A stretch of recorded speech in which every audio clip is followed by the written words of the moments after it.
দুটি ঘটনা নিয়ে হাজির হয়েছি। একটি ঘটনা আপনাদের সকলের প্রিয় হাফিজ ভাইয়ের এবং আরেকটি ঘটনা সাংবাদিক এনামুল হক আবির ভাইয়ের। দুজনই আমাদেরকে দারুণ দারুণ গ্রামের ঘটনাগুলো পাঠিয়ে থাকেন, যার কারণে এই দুজনের ঘটনাই আপনারা শুনতে অনেক পছন্দ করেন। তো আজকে আপনাদের সকলের প্রিয় এই দুইজন ভাইয়ের ঘটনা নিয়ে আমরা হাজির হয়েছে। আশা করছি ঘটনা দুটি আপনাদের ভালো লাগবে। মূল ঘটনাতে যাওয়ার আগে কিছু কথা, সেটা হচ্ছে খুব কমন কথা, যে আমাদের চ্যানেলে এখনও যারা সাবস্ক্রাইব করেননি তারা দ্রুত সাবস্ক্রাইব করে ফেলবেন প্লিজ। আমার আরও একটি চ্যানেল রয়েছে আফনান্স বি নামে, যেই চ্যানেলের লিঙ্কটাও এই ভিডিও ডিসক্রিপশনে দেওয়া রয়েছে। সেখানে শুধু এডুকেশনাল কন্টেন্ট, আমার ট্রাভেলিং, ব্লগিং, নিজস্ব চিন্তাভাবনা সেই বিষয়ক বিভিন্ন ভিডিওগুলো আমি আপলোড করে থাকি। প্রিয় লিসেনার্স, আমাদের ফেসবুক পেজ এবং group Afnan the horror world নামে এই দুটো লিঙ্কও আমরা আমাদের ভিডিও ডেসক্রিপশনে দিয়ে রেখেছি। সেখানে গিয়ে আপনারা আমাদের পরিবারের সদস্য হতে পারবেন। আমাদের পেজের কমেন্ট সেকশনে গিয়ে আপনারা আপনাদের মূল্যবান মতামতগুলো জানাতে পারবেন, আর গ্রুপে আপনারা পোস্টও করতে পারবেন এবং কমেন্ট সেকশনে আপনাদের মতামত জানাতে পারবেন। আপনারা যারা ঘটনা পাঠাতে চান তারা লিখে অথবা রেকর্ড করে যে কোনোভাবে ঘটনা পাঠাতে পারবেন afnanthehorrorworld@gmail.com এই ইমেল অ্যাড্রেসের স্পেলিংটাও আমরা আমাদের ভিডিও ডেসক্রিপশনে দিয়ে রেখেছি। সেখানে গিয়ে স্পেলিংটা চেক করে নিতে পারবেন। আবারও বলছি, স্পেলিংটা AFNANTHEHORRORWORLD afnanthehorrorworld@gmail.com। প্রিয় লিসেনার্স, চলে যাব আজকে আমাদের এই আয়োজনের প্রথম ঘটনায়। প্রথম ঘটনাটি থাকবে এনামুল হক আবির ভাইয়ের, আর ওনার বাড়ি ঝালকাঠি জেলার রাজাপুর উপজেলার শুক্তাগড় ইউনিয়নের নারকেলবাড়িয়া গ্রামে। তো উনি সাধারণত যেই ঘটনাগুলো আমাদেরকে পাঠিয়ে থাকেন, এই ঘটনাগুলোর খুব বিস্তারিত বিবরণ বলতে শুধু অল্প কিছু ক্ষেত্রে আমি দেখেছি উনি বলেছেন যে এই বিষয়টা বলা যাবে না। এছাড়া অধিকাংশ ক্ষেত্রেই উনি খুব ডিটেইলসে আমাদেরকে ঘটনাগুলো শেয়ার করে থাকেন, বিভিন্ন ব্যক্তিদের নাম, সেই ব্যক্তিদের পরিচয়, এই সব কিছু, যার কারণে ওনার ঘটনার সত্যতা নিয়ে আসলে আমাদের কোনো চিন্তাই থাকে না। প্রিয় লিসেনার্স, আজকে এমন একটি ঘটনা শেয়ার করব, এই ঘটনারও অনেক ডিটেলস বিবরণ রয়েছে। আপনারা হয়তোবা গুগলে সার্চ করলেও এই বিষয়ে কিছু কিছু তথ্য পেয়ে যেতে পারেন, যেটা সবাই জানে। আর যেই বিষয়টা কেউ জানে না, খুব অল্প লোক জানে, এই বিষয়টি মূলত আজকে ঘটনার মাধ্যম দিয়ে আপনারা ইনশাল্লাহ জানতে পারবেন। হয়তোবা ওই এলাকারও অনেকেই জানতে পারবেন। চলুন মূল ঘটনাতে চলে যাই। ঘটনার সময়কাল 2016 সাল, আর ঘটনাটি মূলত যেই জায়গাকে কেন্দ্র করে ঘটেছে এটা ঝালকাঠি খুলনা মহাসড়কের একটি জায়গা। ওখানে রঘুনাথপুর নামক একটা জায়গা রয়েছে, আর আরেকটা জায়গা রয়েছে ওই জায়গাতেই, ওখানে বিশ্বাস বাড়ি বলে পরিচিত। অ্যাডভোকেট সঞ্জীব কুমার বিশ্বাস, এই ব্যক্তির নাম হয়তোবা স্থানীয়ভাবে অনেকে জেনে থাকবেন। তো এই বিশ্বাস চাচার বাড়ির সামনে একটি ব্রিজ রয়েছে, ওই ব্রিজ কেন্দ্রিকই মূলত ঘটনাটি। এই ব্রিজটি সকলের কাছে বিশ্বাসবাড়ি ব্রিজ নামে পরিচিত। ঝালকাঠি খুলনা মহাসড়কের রাজাপুর মেডিকেল মোড় থেকে বরাবর 2 কিলোমিটার পশ্চিম দিকের মনোহরপুর গ্রামের শেষে মূল সড়কের উপর যে ব্রিজটি রয়েছে, সেই ব্রিজ কেন্দ্রিক উক্ত ঘটনাটি ঘটেছিল। ব্রিজটির পূর্ব পাশে মনোহরপুর গ্রাম শেষ হয়ে গেছে, আর পশ্চিম পাশ দিয়ে রঘুনাথপুর গ্রাম শুরু।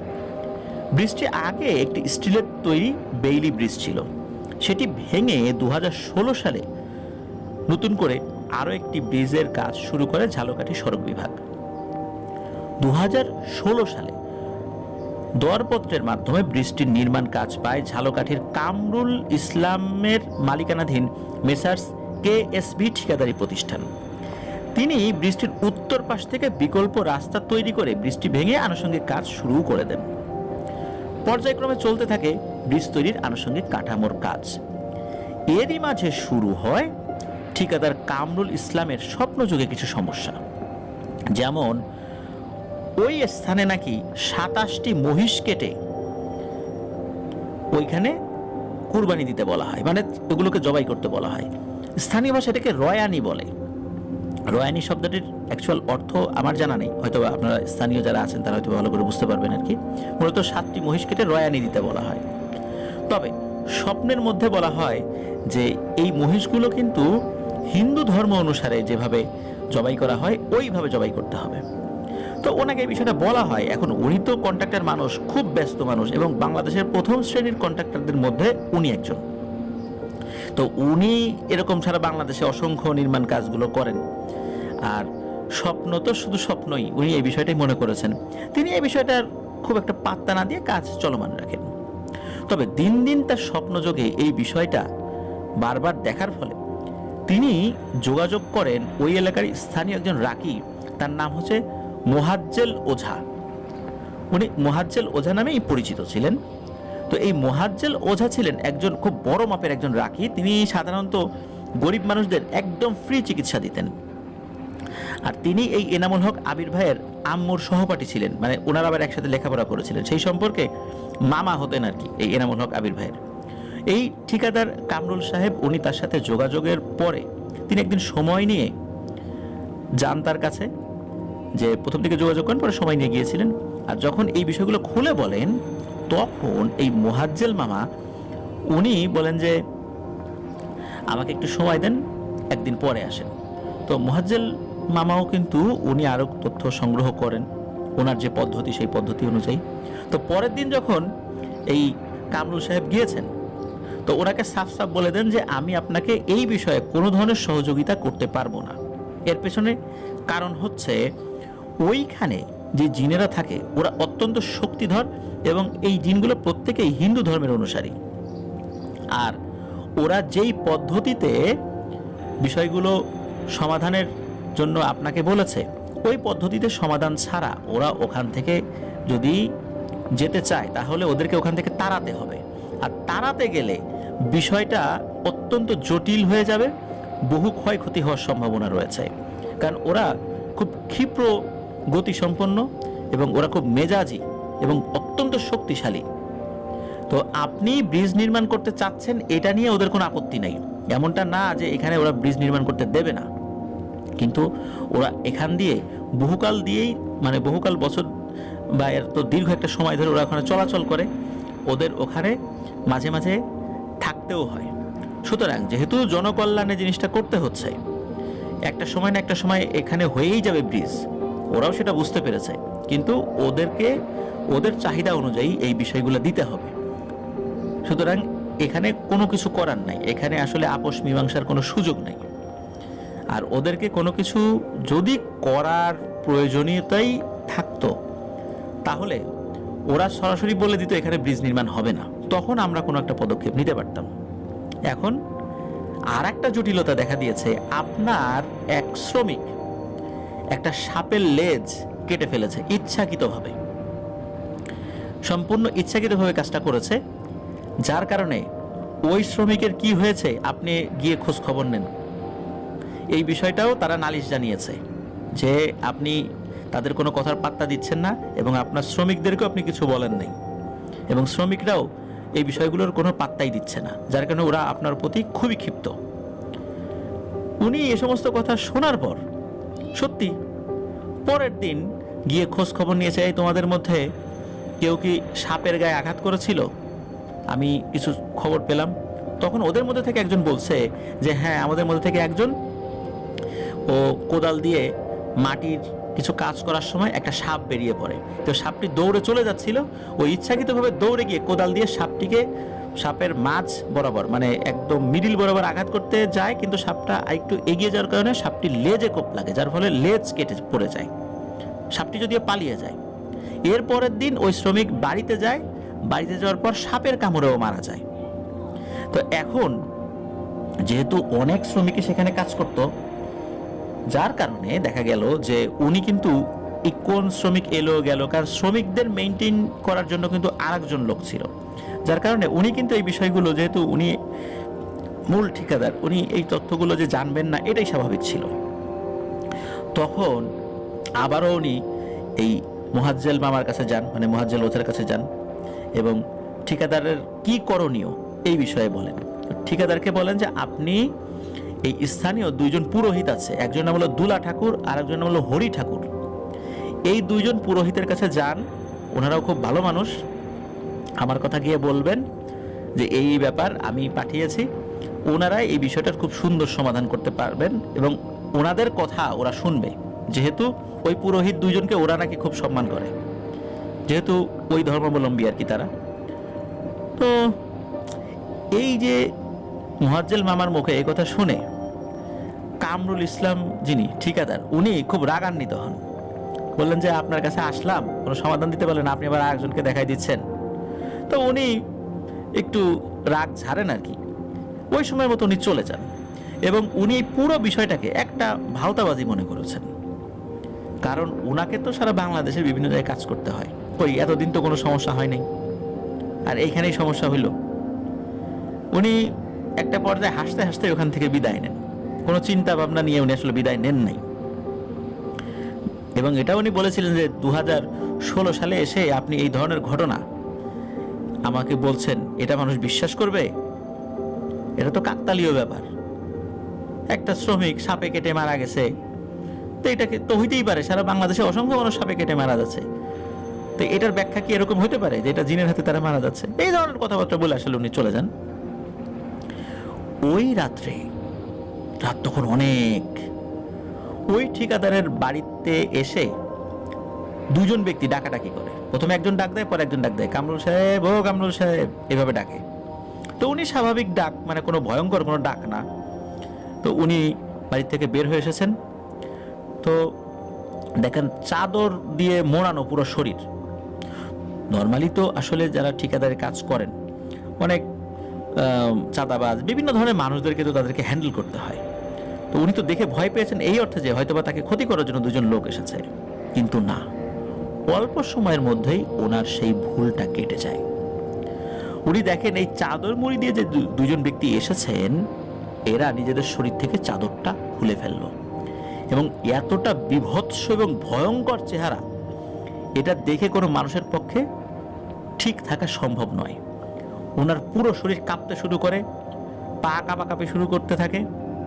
আর তখন ওই দুইটি অবয়বের মধ্যে একটি অবয়ব খুব রাগান্বিত কণ্ঠে একরকমের গর্জন করে বলতে থাকে, এই কামরুল, তোকে অনেক সময় দেয়া হয়েছে, অনেকবার সুযোগ দিয়েছি, তোকে একজন ব্যক্তি ভালো একটা পরামর্শও দিয়েছে, আমরা দেখছিলাম তুই কি কাজ করিস, তুই ওইখানেও হাস্যরস করে ওখান থেকে চলে আসছিস, তুই কোনো পদক্ষেপ নিস নাই, তোকে আর আমরা কোনো সুযোগই দেব না। সুযোগ দিয়েছিলাম, যেহেতু তুই সেটা সদ্ব্যবহার করিস নাই, আমাদের জিনিস আমরাই ছিনাই নেব। এইটা বলার সাথে সাথে নাকি ওই অবয়ব দুটো অদৃশ্য হয়ে যায়। প্রিয় লিসেনার্স, খেয়াল করুন, ওরা কিন্তু 27টি মহিষ চেয়েছিল, 27টি, নাম্বারটা খেয়াল রাখবেন। তো ওই অবয়ব দুটো অদৃশ্য হয়ে যায়। ওই অবয়ব দুটোকে দেখে ওই ঠিকাদার এতটাই ভয় পেয়েছিলেন, কোনো মতে খালি রাতটা পার করার অপেক্ষায় ছিলেন। ফজরের আজানের পরেই উনি ছুটে গিয়েছিলেন সেই মোয়াজ্জেল মামার কাছে। তার সাথে সব ঘটনা খুলে বলার পর এক পর্যায়ে ওই মোয়াজ্জেল মামা বলেন যে ওই ব্রিজের যে দক্ষিণ পাশে সঞ্জীব বিশ্বাসের বাড়ি এবং মন্দির রয়েছে, ওরা ওখানে আসা যাওয়া করে, ওটা সহ পুরো এরিয়াই ওদের আস্তানা, খুব ভয়ঙ্কর এবং অত্যন্ত শক্তিশালী এরা।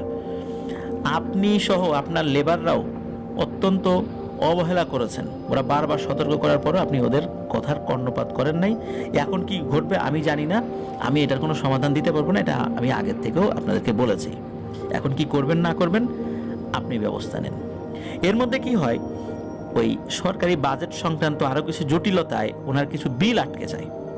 ওই বিল আটকে যাওয়ার কারণে ওই ব্রিজের নির্মাণ কাজ একটা সময় এসে কিছুদিনের জন্য বন্ধ হয়ে যায়। তো এরপরে কিন্তু বিষয়টা ওইখানে থেমে যেতে থাকে। ওই ঠিকাদার কামরুল সাহেব অন্য কোনো স্বপ্ন টপ্ন দেখেছিলেন কিনা এই বিষয়ে কোনো তথ্য পাওয়া যায় না। এরকম করে প্রায় 2 মাস নির্মাণ কাজ বন্ধ ছিল। আর ওই যে পাশের যে সাইড রাস্তাটা তৈরি করা হয়েছিল, ওখান দিয়ে খুলনার যে রূপসার বাস স্টপেজ, ওখান থেকে ধানসিঁড়ি নামে একটা পরিবহন আছে, ওই ধানসিঁড়ি পরিবহনের একটি বাস 30 জন যাত্রী নিয়ে বরিশালের উদ্দেশ্যে ছেড়ে আসে। এর মধ্যে 3 জন যাত্রী অবশ্য নেমে যায়, বাকিদের নিয়ে গাড়ি চলমান অবস্থায় ওই বিশ্বাসবাড়ি ব্রিজের সামনে এসে পড়ে। এখন ওই ড্রাইভারটি উনি কি একদম নতুন ড্রাইভার ছিল, নাকি কোনো কারণে সে ভুল দেখেছিল না কি হয়েছিল এই বিষয়ে জানা যায় না। ওই ড্রাইভারটি কি করেছে, বিকল্প রাস্তা দিয়ে না ঢুকে, মানে ব্রিজ নির্মাণাধীন সময় কিন্তু আমরা দেখি যে বিকল্প একটা ব্রিজ পাশে থাকে এবং একটা ছোট্ট একটা বেইলি ব্রিজও করা থাকে কিছু কিছু জায়গায়, নাহলে মাটি ফেলে ওইখানে বাস বা অন্যান্য যানবাহন ওঠার জন্য একটা রাস্তা করা হয় আর কি। তো ওই ড্রাইভার কি করেছে, চলন্ত গাড়ি বিকল্প সড়ক দিয়ে না ঢুকিয়ে সরাসরি ব্রিজের উপরে উঠিয়ে দিয়েছে। আর ওখানে তো আসলে ব্রিজ নাই, ওখানে তো 50 ফুট গভীর খাদ। যখনই সে একটা জায়গায় চলে এসেছে, মানে তার সামনের চাকা যখন একদম ব্রিজের একটা জায়গায় চলে, তখন বুঝতে পেরেছে এখানে তো কিছু নাই। তখনই উনি হার্ড ব্রেক করেছেন। আর ব্রেক করলে কোনো কাজ হয় না, ওই গাড়ির যে গতি জড়তা ছিল এই গতি জড়তাতেই ওই বাসটি সরাসরি 50 ফুট গভীরে গিয়ে পড়ে যায়। আর ঘটনাস্থলেই মারা যায় 17 জন, মেডিকেলে নিতে নিতে মারা যায় আরো। মোট 27 জন ব্যক্তি ওই দুর্ঘটনায় প্রাণ হারিয়েছিলেন। এমন বিভৎস একটা দুর্ঘটনা ছিল। বিভৎস এই কারণে বলছি যে অনেক যাত্রীর বডি বের করা যাচ্ছিল না, দা দিয়ে কুপিয়ে কুপিয়ে কেটে কেটে ওই মৃতদেহগুলোকে ওই গাড়ির থেকে বের করতে হয়েছিল। প্রিয় লিসেনার্স, খেয়াল করুন, মারা গেল কিন্তু 27 জন, আর ওরা চেয়েছিল 27টি মহিষ, কিন্তু গাড়িতে যাত্রী ছিল 3 জন। মাঝপথে যারা নেমে গিয়েছিলেন তারা ছিলেন 2 জন নববিবাহিত এক দম্পতি এবং আরেকজন ব্যক্তি। 27টা প্রাণ ওখানে চলে যায়। এরপর ওই ব্রিজের ওখানে কোনো ধরনের দুর্ঘটনা ঘটেছে এমন কোনো খবর এখন পর্যন্ত পাওয়া যায়নি। ওই এলাকার এ যাবৎকালে সবচাইতে ভয়াবহ এবং বিভৎস দুর্ঘটনা ওইটাই ছিল, যেখানে এত মানুষ মারা গিয়েছিল। এই ঘটনাস্থল এনামুল হক আবির ভাইদের বাড়ি থেকে বরাবর 1.5 কিলোমিটার পূর্বে অবস্থিত। আর ওনাদের অঞ্চলের মানুষ যদি থানা সদর কিংবা উপজেলা যেখানেই হোক না কেন যেতে হলে ওই ব্রিজ পার হতেই হয় ওনাদেরকে, এছাড়া বিকল্প কোনো পথ ওনাদের আসলে খোলা নাই। এই দুর্ঘটনার কথা এলাকার 100 জনের মধ্যে 100 জনই জানে, কিন্তু দুর্ঘটনা ঘটার আগে এই ঠিকাদারের সাথে কি কি ঘটেছিল তা কিন্তু খুব অল্প মানুষ জানে। মূলত এই ঠিকাদারের সাথে ঘটে যাওয়া ঘটনাটা এই মোহাজ্জেল মামার কাছ থেকেই শোনা গিয়েছিল এবং মানুষ আরো বিস্তারিতভাবে জানতে পেরেছিল 2018 সালের দিকে। উনি অসুস্থ ছিলেন, অসুস্থ হওয়ার আগে উনি এই ব্যাপারটা বেশ কিছু মানুষকে বলেছিলেন, যার কারণে কিছু কিছু মানুষ এই তথ্যটা জেনেছিলেন। 2018 সালের শেষ দিকে অসুস্থজনিত কারণে এই মোহাজ্জেল মামা ইন্তেকাল করেন। ইন্না লিল্লাহি ওয়া ইন্না ইলাইহি রাজিউন। মোহাজ্জেল মামা যেহেতু এনামুল হক আবির ভাইয়ের আম্মু সহপাঠী ছিলেন, এছাড়াও ওনার নানির দিক থেকেও আত্মীয় হতেন। তো একবার কি হয়েছিল যে এই যে এনামুল হক আবির ভাইদের বাড়িতে গিয়েছিলেন উনি, নাস্তা পানি শেষ করে যখন বের হবেন, এটা কিন্তু অনেক আগের কথা, তখন ওনার মেজো ভাই মানে এনামুল হক আবির ভাইয়ের মেজো ভাই মোহাম্মদ শহীদুল ইসলাম তার নাম, তার বয়স ছিল ওই সময় 14 বছর। তো তাকে দেখে বলেছিলেন যে ভাগিনা তুমি কয়েকটা দিন কোনো উঁচু জায়গায় উঠো না। তো 14 বছর বয়সী একটা কিশোর, সে আসলে এই কথার মানে কি বুঝবে। এর 3 দিন পর ওনার ওই মেজো ভাই শহীদুল ইসলাম সুপারি গাছে উঠেছিল, প্রায় 40 ফিট উপর থেকে ওনাকে কে একজন ধাক্কা দিয়ে ফেলে দেয়। পড়ে যাওয়ার পর প্রচন্ড আহত হন। ওই সময় ঢাকার পিজি হসপিটালে ভর্তি ছিল বেশ কিছুদিন। এক পর্যায়ে সে মারা যায়, আর মারা যাওয়ার সালটা হচ্ছে 1987 সাল। আমি এনামুল হক আবির ভাইকে জিজ্ঞেস করেছিলাম যে এই যে ব্রিজের যে ঘটনাটা, ওই যে যিনি ঠিকাদার ছিলেন ওনার কি অবস্থা। তো উনি যে বেঁচে আছেন কিনা এই বিষয়ে তথ্য ওইভাবে দিতে না পারলেও ওনার কোনো ক্ষতি হয়েছে বা বড় ধরনের কোনো অসুবিধা হয়েছে এই ধরনের কোনো তথ্য এনামুল হক আবির ভাই দিতে পারেনি। তবে এতটুকু বলেছেন যে উনি জীবিত থাকার সম্ভাবনাই বেশি বা উনি ভালো আছেন, এতটুকুই তথ্য। 100% শিওর না হলেও উনি এই তথ্যটা আমাদেরকে জানিয়েছেন। প্রিয় লিসেনার্স, এই ঘটনাটা আপনারা শুধু একবার অনুভব করার চেষ্টা করেন। এই 27টা মহিষ দিতে বলেছিল, উনি রাজি হন নাই। 27টা মানুষের প্রাণ কিন্তু ওরা নিয়ে নিয়েছে। কি ভয়ানক একটা দুর্ঘটনা! আপনারা একবার চিন্তা করেন, 27 জন মানুষ মারা গেল, একজন বেশিও না কমও না। আর এইরকম একটা দুর্ঘটনা যে ঘটবে, একটা ব্রিজ সামনে নাই, পাশ দিয়ে সাইড রাস্তা রয়েছে, সেখানে বলাই থাকে যে নির্মাণ কাজ চলছে, সাময়িক অসুবিধার জন্য দুঃখিত, বিকল্প রাস্তা ব্যবহার করুন। প্রত্যেকটা নির্মাণাধীন ব্রিজে কিন্তু এই কথা লেখা থাকে, ওখানেও লেখা ছিল। তারপরেও এই ধরনের দুর্ঘটনা ঘটাকে আপনাদের কাছে স্বাভাবিক বলে মনে হয়? 27টা প্রাণ চলে যাওয়াকে স্বাভাবিকভাবে চলে গেল বলে মনে হয়? আল্লাহ ওই 27 জন ব্যক্তিকে শহীদি মর্যাদা দান করুন। আর যারা কোনো কারণ ছাড়া এইভাবে 27 জন মানুষের প্রাণ নিয়ে নিল, আমাদের দৃষ্টিতে সেটা নিছক দুর্ঘটনা। হাসরের মাঠে আল্লাহ তাআলার কাছে অবশ্যই তারা জবাবদিহি করবেন। আল্লাহ আমাদেরকে হেফাজত করুন। কি অপরাধ ছিল এই 27টা মানুষের? তারা কি কোনো অন্যায় করেছিল? না, তারা কিন্তু কোনো অন্যায় করেনি। বিনা কারণে কাউকে যদি হত্যা করা হয়, তাহলে তিনি যদি মুসলিম হন, উনি শাহাদাতের মর্যাদা পাবেন। এটাই সহিহ হাদিস দ্বারা প্রমাণিত। আর এটা তো শুধু দুর্ঘটনা না, এটা এক ধরনের হত্যাকাণ্ডও বলা চলে।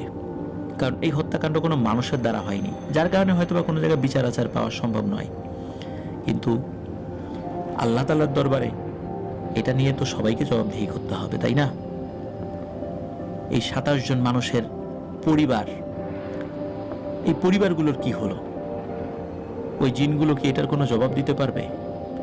আমরা আমাদের জায়গা থেকে এই ঘটনাটা শেয়ার করলাম প্রিয় লিসেনার্স। আমাদের এই ঘটনার মাধ্যমে আশা করছি ওই এলাকার অনেকেই ওই দুর্ঘটনার মূল কারণ সম্পর্কে অবগত হলেন, যারা জানতেন না। অনেকেই জানতেন, কিছু কিছু মানুষ জানার পরে তারা যখন বিভিন্ন মানুষদেরকে বলেছে, তারা জেনেছেন। প্রিয় লিসেনার্স, এখানে একটি কথা বলি। আমি তো দীর্ঘদিন সুনামগঞ্জে ছিলাম, প্রায় 3 বছর আমি সুনামগঞ্জে ছিলাম। তো সুনামগঞ্জ থেকে একদিন আমি ঢাকার উদ্দেশ্যে আসছি শ্যামলী পরিবহনে একটি বাসে উঠে। বাসটা ছিল বৃহস্পতিবারের দিন সকাল 9:30টার দিকে, যতদূর মনে পড়ে, বা 10টার দিকে একটি বাস। তো আমি উঠেছি। ওঠার পর আমার পাশের সিটে একজন ভদ্রলোক বসেছেন, দাড়িওয়ালা একজন ভদ্রলোক। তো যাওয়ার পথে একটা সময় উনি ফোনে কথা বলছিলেন। তো ফোনে কথা বলার পর্যায়ে মানে একটা সময় বিভিন্ন নির্মাণ রিলেটেড বিষয় নিয়ে কথা বলছিলেন।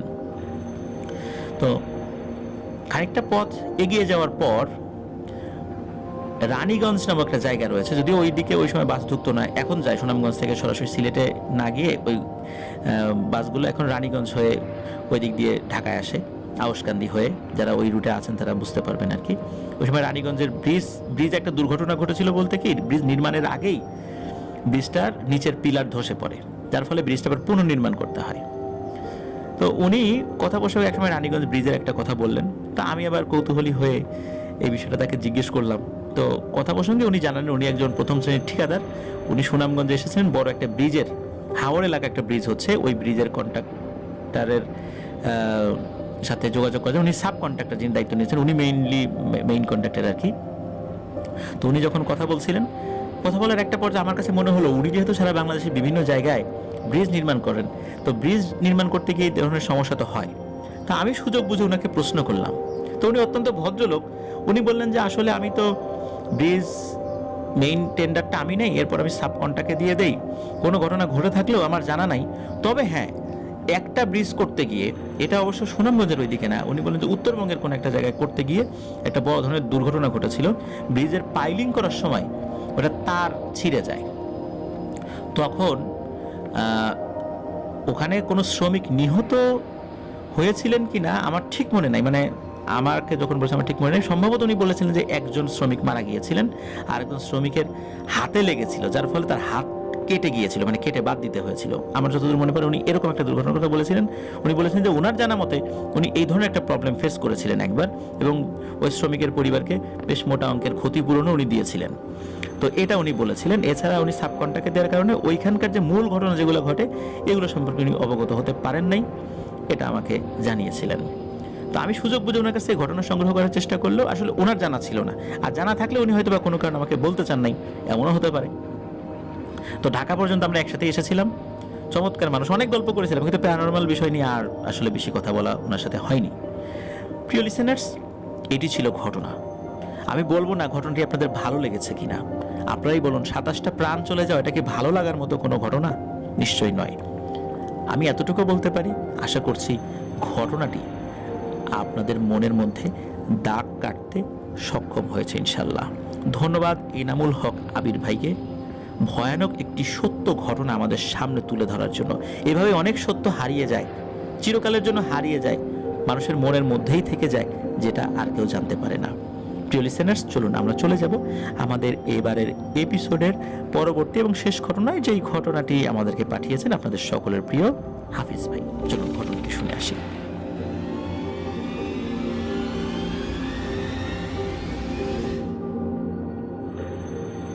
আবারও স্বাগতম জানাচ্ছি প্রিয় লিসেনার্স আমাদের এবারের ফ্রাইডে স্পেশাল এপিসোডের দ্বিতীয় এবং শেষ ঘটনায়। শুরু করছি হাফিজের পাঠানো ঘটনাটি। হাফিজ তো গ্রামের ঘটনা পাঠায়, ও নিজেও গ্রামের ঘটনা পাঠাতে পছন্দ করে, এটা তো আপনারা সকলেই জানেন। তো এই ঘটনাটিও গ্রামের ঘটনা। মূলত এটি চুয়াডাঙ্গা জেলারই একটি ঘটনা। হাফিজদের বাড়ি তো গাইদঘাট গ্রামে, কিন্তু যার ঘটনা সঙ্গত কারণে তার গ্রামের নামটি প্রকাশ করা যাচ্ছে না, ওনারা প্রকাশ করতে নিষেধ করেছেন। মূলত ঘটনাটি যার সাথে ঘটে বলতে এখনো ঘটার ঝুঁকিটা রয়েছে, তার নাম হচ্ছে আজাদ আলী। এবং আজাদ আলী হাফিজের খুবই পরিচিত এক ভাই আর কি, তাদের সাথে পারিবারিকভাবে সম্পর্ক খুব ভালো। মূলত ঘটনার পুঙ্খানুপুঙ্খ বিবরণ এই আজাদ আলীর মা বাবার কাছ থেকেও হাফিজ সংগ্রহ করেছেন, এরপরে আজাদ আলীর কাছ থেকেও সংগ্রহ করেছেন। মূলত শুরুটা হয় 2000 সালের দিকে।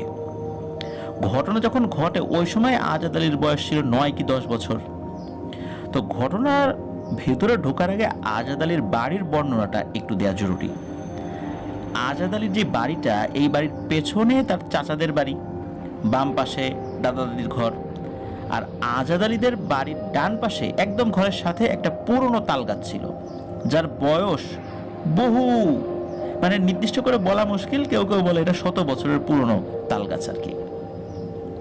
তো এই তাল গাছটি আজাদদের জমির উপরেই অবস্থিত, আর ঠিক এই তাল গাছের পাশেই ছিল আজাদদের ওয়াশরুম। এরপরে বিশাল একটা দেশি আম বাগান। এই বাগান প্রায় 10 বিঘা জমির উপরে অবস্থিত।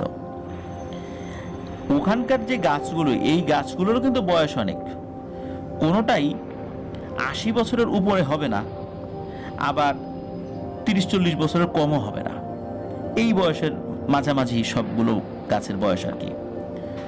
তো বাগানটি ছিল গ্রামের অন্য মানুষের আর কি, ওদের না। আবার ওদের ঘরের সামনে যে উঠোনের পর একটা রান্নাঘর, এই রান্নাঘরের সাথে আবার একটা মুদি দোকান আছে, মাটির মুদি দোকান আর কি। তো এই রান্নাঘর মুদি দোকান ছিল মূল ঘরের মুখোমুখি। এই রান্নাঘর এবং মুদি দোকানের ঠিক পেছনে ছিল একটা বিশাল পুকুর। এত বর্ণনা দেওয়ার পিছনে কারণ রয়েছে, কারণ এই ঘটনার মাঝখানে অধিকাংশ এই বর্ণনাগুলোই আপনারা পেয়ে যাবেন। তো আজাদের বয়স তো 9-10 বছর ওই সময়। এই আজাদের কিন্তু একটা নেশা ছিল, খুব ভোরবেলা ফজরের আজানের পরে বা আগে, মানে যখন আলো ফোটে না তখন সে ওই আম বাগানের ভিতরে আম কুড়াতে যেত। ওই আম বাগানে আম কুড়ানো হওয়ার পর যদি আশেপাশে অন্য কোনো আম বাগান থাকতো সেখানে আম কুড়াতে যেত।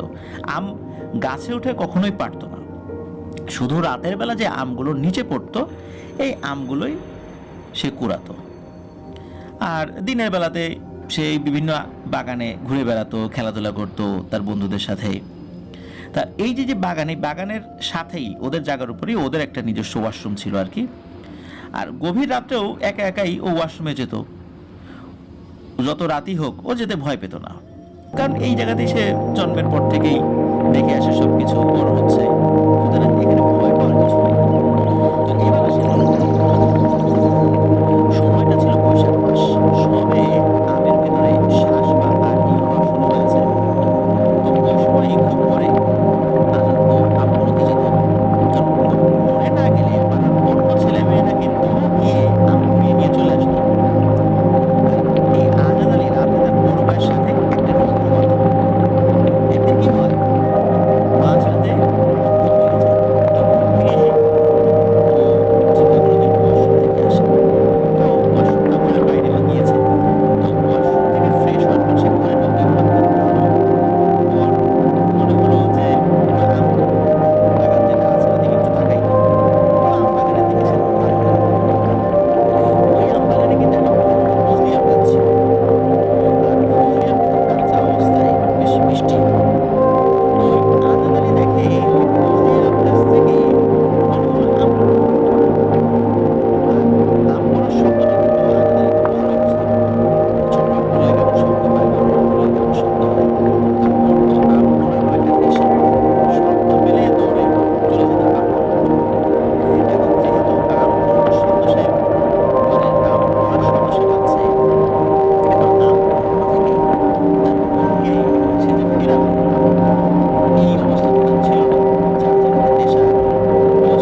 আজাদ চিনতে পারে ওই মেয়েটিকে। এটা হচ্ছে সেই শান্তা, প্রায় 9 বছর আগে যাকে দেখেছিল শেষ।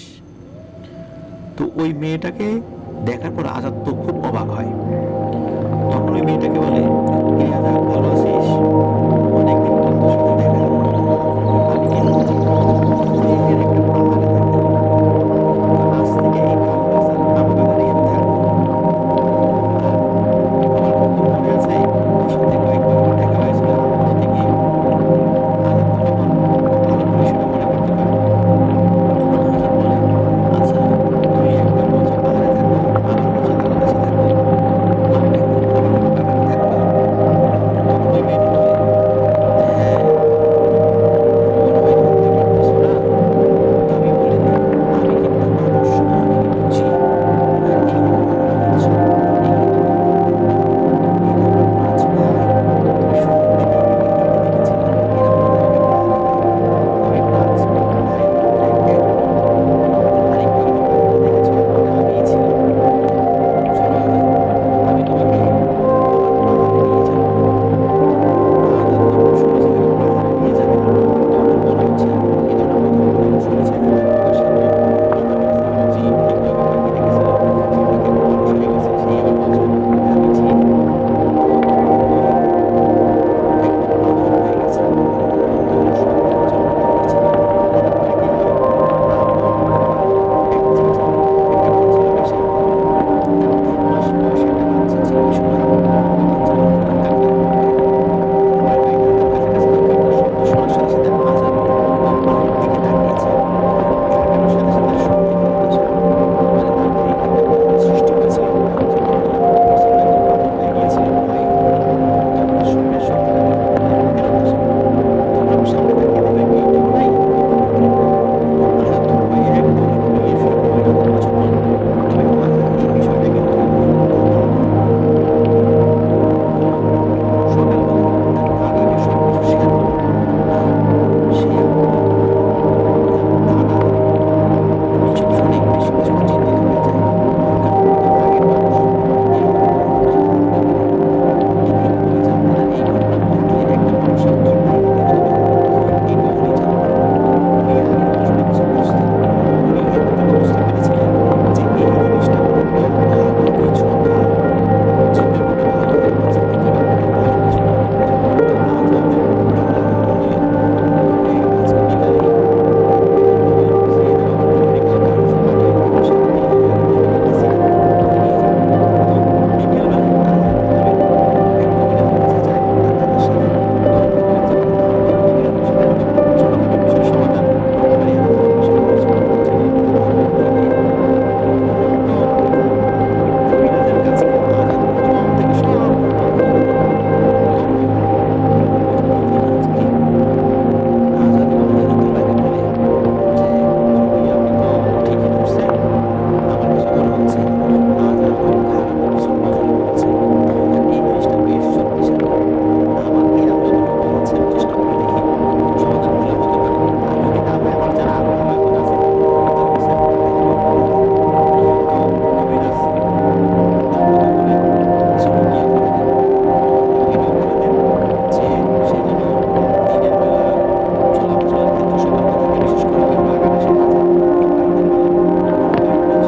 সেন্স ফেরত পায়, যে দ্রুত তার মা বাবার দিকে সাঁতার কেটে আসতে থাকে। ওই সময় পানির নিচ থেকে যে কোনো কিছু টান দিয়ে নিয়ে গেছে বিষয়টা এরকম না। তো আজাদ দ্রুত সাঁতার কেটে তার মা বাবার কাছে চলে আসে, মা বাবা আজাদকে ধরে নিয়ে তাড়াতাড়ি পানির উপরে তোলে। তো